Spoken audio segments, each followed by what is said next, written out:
શ્રાવણી નક્ષત્રમાં બાજખેડાવાળ બ્રાહ્મણોએ નૂતન જનોઈ ધારણ કરી। શ્રાવણી નક્ષત્રમાં બ્રાહ્મણો નૂતન જનોઈ ધારણ કરવાના આયોજનો કરવામાં આવતા હોય છે। આજરોજ શ્રાવણી નક્ષત્રમાં બાજખેડાવાળ બ્રાહ્મણોએ નૂતન જનોઈ ધારણ કરી હતી। શહેરના ભૂદેવોએ જ્ઞાતિની વાડીઓમાં જનોઈ બદલવા માટે હેમાદ્રી મંત્રોના ઉચ્ચાર તેમજ હર હર મહાદેવના નારા સાથે મોટી સંખ્યામાં એકઠા થયા હતા। શ્રી બાજખેડાવાળ હિતવર્ધક સમિતિ દ્વારા બાજખેડાવાળની વાડી ખાતે જનોઈ બદલવા માટેનો કાર્યક્રમ યોજાયો હતો। બ્રાહ્મણો માટે યજ્ઞોપવીત બદલવાનું પર્વ। બ્રાહ્મણ અને ક્ષત્રિય ભગવાન બ્રહ્મા, વિષ્ણુ અને મહેશ ત્રણ મુખ્ય અધિષ્ઠાતા દેવનું સ્મરણ કરી ગણપતિ પૂજન કરી યજ્ઞોપવીતના નવ તંતુઓના નવ અધિષ્ઠાતા દેવનું આવાહન કરી સૂર્યનારાયણ સમક્ષ 10 વાર ગાયત્રી મંત્રના જાપ કરી બાજખેડાવાળ બ્રાહ્મણોએ નૂતન જનોઈ ધારણ કરી હતી। આજે શ્રાવણી નક્ષત્રમાં શ્રી બાજખેડાવાળ હિતવર્ધક સમિતિ દ્વારા પ્રતિવર્ષે જેવી રીતે જનોઈ બદલવાનો કાર્યક્રમ રાખીએ છીએ તે રીતે આજે પણ રાખવામાં આવેલો છે।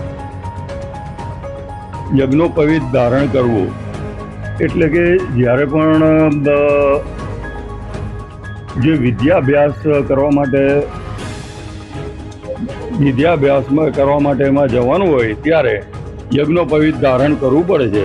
બીજ જ્યારે પોતે યજ્ઞોપવીત ધારણ કરે ત્યારે એ બ્રાહ્મણ બને છે અને બ્રાહ્મણ બનતા તેને પોતે સંસ્કૃતિ અને વિદ્યાભ્યાસનો એને અધિકાર મળે છે। આમ જનોઈ એ એક અતિ પવિત્ર છે। એમાં બ્રહ્મા, વિષ્ણુ અને મહેશનો વાસ છે। એટલે જ્યારે પણ યજ્ઞોપવીત ધારણ કરવામાં આવે છે ત્યારે એને પોતાની પવિત્રતા જાળવવી પડે છે।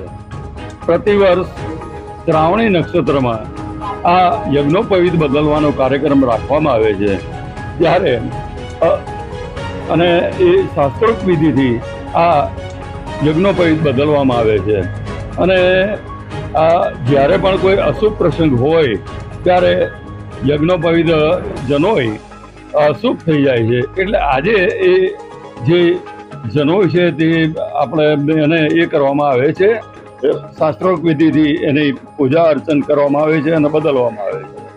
આમ શ્રાવણી નક્ષત્રમાં આપણે આ યજ્ઞોપવીતનો કાર્યક્રમ બદલવાનો રાખવામાં આવે છે અને આ એક અતિ પવિત્ર દિવસ છે।